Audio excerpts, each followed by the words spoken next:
Welcome. Today we're going to talk about the life cycle stages, and we're going to go through the different roles and responsibilities of each stage and show how that applies to your work here at Wabano.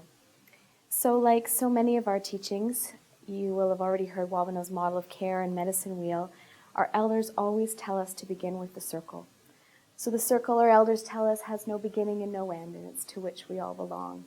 No one is ever any better or any worse in that circle.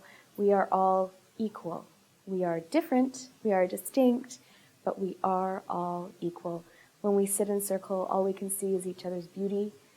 Our elders are always reminding us that we can't actually talk behind anyone's back in the circle. We're looking each other in the eye. And one of my favorite teachings is that the circle can always get larger. Our elders say there's always room for one more in our circle. So that's where we begin with all of our teachings. The life cycle teachings are a way for us to define our community and to define roles and responsibilities. And so there are 8 stages in these teachings of the life cycle teachings, and each one of them has a role and responsibility. Let's go through them quickly together. The first one is infant. Infants have a very important job, and I would say out of any of the stages, they do it with the most ease, and they do it the best. They are the best role models of this, and that is that they bring joy. They don't have to think about this. Babies do not have to strategize for years on end. They do not need to prep themselves before they go out for the day. They naturally, just being their true, authentic selves, bring joy. I would defy anyone to look at a baby who's laughing and giggling or being there sleeping, just being their true authentic selves, that we don't look at them and just light up our faces. We smile automatically. We feel this sense of, oh, our teachers. They do their job absolutely beautifully. I'll draw your attention to this line at the top. This is the line our elders say that is up into the spirit world. And so our infants and our elders are the ones that are closest to that spirit realm. And that's why our infants so easily can be their true authentic selves. They're the closest, then they come down from the spirit world. Their spirits are still so intact. So it's so important that we look at them and respect those infants for that teaching they're bringing us and what they're showing us of who they truly are as human beings on this earth. Next stage is the toddler. Toddler teaches all about environment and safety. Any parent out there, any auntie or uncle knows that as soon as you have a little toddler running around, you all of a sudden care about things you didn't care about before. Corners, potentially glass on the floor. You're looking at everything. We have to child-proof our homes. But really, if we flip that, that's a negative way of looking at it. Our children are teaching us to look at our environment, to create safety, to create that place of belonging so that it's safe for everyone. So they do that by getting into things, touching things, drawing our attention to what we might not have seen before. So toddlers' role, their job, is to teach us about safety and environment. Next, the child, truth.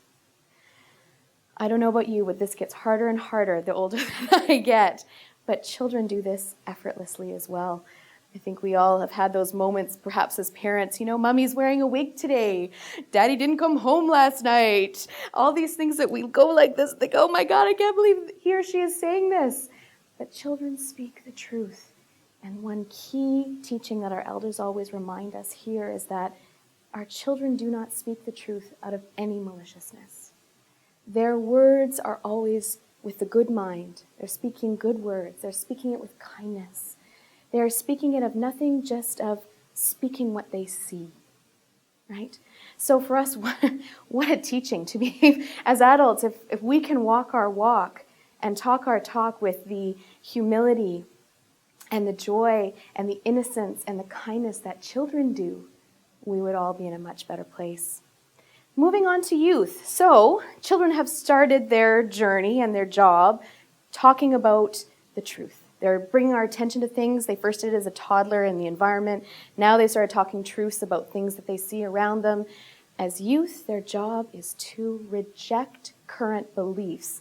Here it says challenge, right? So they take it up. Youth change that truth-telling to say, I see this and I reject this. This does not make sense to me. I don't like this the way this is. Why are we doing it this way? And for us that are around teenagers, that can be really challenging sometimes. We get frustrated with teenagers because they are always so difficult. They're putting up barriers they don't want to be part of, or at least that's how we interpret it. But really, youth are doing their job. They're reminding us to seek our ideal world. You know, our elders say that culture is day-to-day good living. Day-to-day good living. And so in that, if culture is day-to-day good living, it also means that it's fluid. It changes with the seasons. If we had the same ceremony in spring as we do in the fall, we would not be doing very well. We have to look at our environment around and be fluid and change our way of being. Well, youth are the ones that do that for us. They remind us that we have to look at what we're doing, question it, to make sure we're always seeking the ideal. Moving on to young adult. Young adult is the stage our elders say where we have lots of energy, right? You've identified in the world. If at the youth stage you've started to question and bring forth different possibilities, generally those things you question are things that you're passionate about. So as you move into your young adult stage, that's the stage where work starts to happen. And an interesting piece here is that our elders call it the work of the people. So you, at this stage, are to be finding your community, the work that fills you with joy, that fills you with passion, and you have the energy to give it your all. You have the energy to give your full self. You know at the young adult stage you're still learning, so you must learn and work at the same time for the benefit of the community. That's the role of a young adult. That's your job, is to do the work of the people. Next stage, something simple and so difficult all at the same time. Parents are to, I don't think any surprise here, to provide. What I find interesting is that our elders don't say here to provide food or to provide love or to provide water or to provide shelter. I would say it's all of those things. Our parents' role is to provide. They are to take all these things that the kids are telling us, right? Joy and the safety and the environment and the truth of what's happening. They are to provide all the things necessary for those things to happen. That is a parent's role. So you switch from the work of the people to a provision within your household and your community. On to seniors, which is our life teachers. Mainstream. As you get older, you lose power. Not in our communities. As you get older, you gain power. And power not in the sense of a hierarchy. Power in the knowing that you are the wisdom keepers. There is a teaching for us that when you've walked this journey, when you've lived this life, that you have picked up experiences and teachings along the way that us over here will not have yet. And so when we are in these stages here, it's our role to be listening to these life teachers, to these seniors that have so much to give and to teach. They have a lifetime of knowledge that they need to share. Finally, elder. I don't think any surprise here is the spiritual journey. And not all of us will get here, but this is where you've moved from life experience back up closer to the spirit realm, where you're taking those life experiences and integrating them into your spiritual teachings, into your spiritual journey. And so that's the teachings you're giving. Beyond just life teachings, it's spiritual teachings as well. I'm going to draw your attention to the circle, again in the middle, which is culture. We've talked about this in our model of care, and I'll just remind you that culture is not a piece of what we do, but it is the very heart of what we do here at Wabano. So you don't see culture as a little sliver. This infiltrates everything that we do. And so what does that mean for your job? What does culture, day-to-day good living, with all of these roles and responsibilities mean to you as a worker? I'm going to point out a couple things to you here.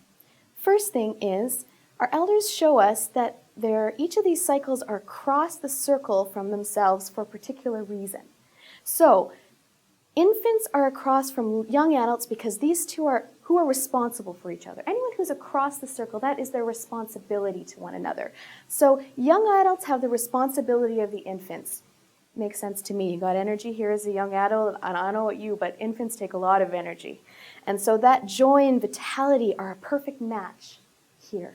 This is where you want to bring them. So what does that mean in your work? Time to think about infants. So is there a place, is this where we start to talk about family planning? Right? We don't want family planning here. Right? Youth, this cycle.